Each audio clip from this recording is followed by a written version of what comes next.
This is my final for Lane for 382. The two artifacts that I chose were my parent-teacher conference simulation video and my strategy notebook. So for the parent-teacher conference simulation video, I thought it related to standard number 10, which is collaboration. And that standard really focuses on incorporating leadership roles and showing our responsibility for student learning, which I think we did. We initiated the conference and we listed out our concerns. And it also focuses on collaboration with family and other school officials. So, of course, we collaborated with family members by discussing with the parent and having the conference, but I think it also showed collaboration with other school professionals, because I know I mentioned in my conference reaching out to the guidance counselor and focusing on myself, the parent, and the guidance counselor's goals for the student. So the meeting really focused on learner growth. I thought specifically the simulation connected to 10A, 10B, 10D, 10M, and 10N. So for 10A, I was able to give feedback on the student to the parent, things like the work they had completed, their behavior in class, but I also received helpful feedback from the parent actor. I heard feedback about the student, which I know will be important when I'm actually teaching, because I'll need to know about the student's family life and home life and what might be going on. But I also was able, during the debrief, to hear about the skills I needed to improve on and what I did well, so I thought that was really helpful feedback.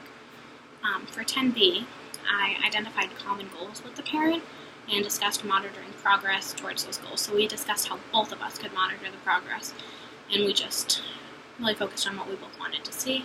Going off of that, 10D is focus on listening to parents' concerns and establishing mutual expectations with them for the student. So I think we definitely saw that through the conference too. The parent was able to list all their concerns, ask how the student would catch up, and we were able to reach expectations about that and figure out solutions. So for 10M, I think the simulation really helped me understand that the alignment of family and school spheres of influence enhances student learning. So I got to hear about the student's family life, like I mentioned, and also during the debrief, we discussed ways to support not only the student, but the student's families too, which can be huge in the student's success. For 10N, I was able to develop better collaborative face-to-face interaction skills, which is something that will definitely be needed trying to work with parents. So based on that, I think it connects to my growth as a teacher, because it really prepared me for the near future, where I will have to be leading my own conferences, and I'll have to know what to expect and what to do. So it also helped me develop necessary communication skills, like I said, and made me realize that you really need to focus on strategies that help the family as well as the student. And I think that was one of my most important takeaways from that. The second artifact that I chose was my strategy notebook, which I thought related to standard number 7, which is planning for instruction. So standard number 7 talked about drawing upon knowledge of content areas and learners to plan instruction that supports every student in meeting rigorous learning goals, which I think my strategy notebook definitely helps with, because all the different strategies can support many different types of learners. So I thought it specifically related to 7A, 7B, and 7J. 7A talks about selecting learning experiences that are appropriate for curriculum goals and standards and relevant to learners. So I thought specifically one of the strategies that I wrote down was writing a short story using vocab words, covering the vocab words, and having your group use the context clues to guess the words, which is something we did in class. I thought was really helpful.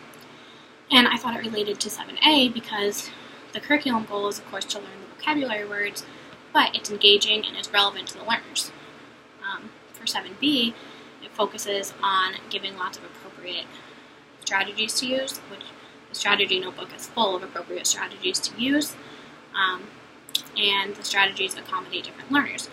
So for example, for strategies like list group label, students kind of have some choice in that. If they do better working in groups, they can do that.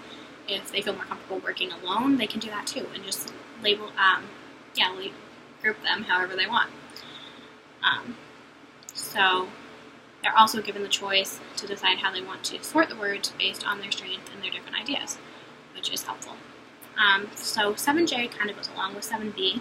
It focuses on planning instruction based on the strengths and needs of learners. So I thought the strategy of anticipation guides can help those students who need extra motivation for paying attention and for organizing their thoughts. And then I think this connects to my growth as a teacher because it gives me many ideas for providing students with engaging ways to learn concepts and to use strategies that really fits every learner's needs and can help them to be successful. Thanks.